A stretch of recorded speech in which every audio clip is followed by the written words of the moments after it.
Now our motto determine that value. So first of all, if you see very carefully, x is common, then 1 plus sin x upon x divided by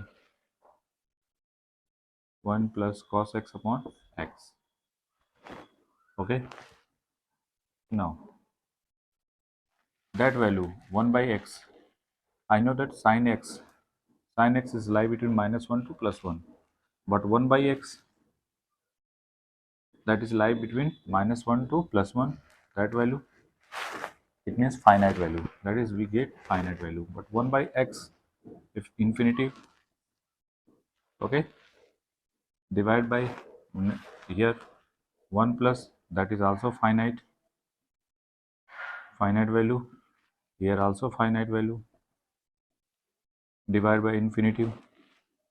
Okay, cos x, if x is equal to infinitive, then cos infinitive, it is lie between, that is finite value, -1 to +1.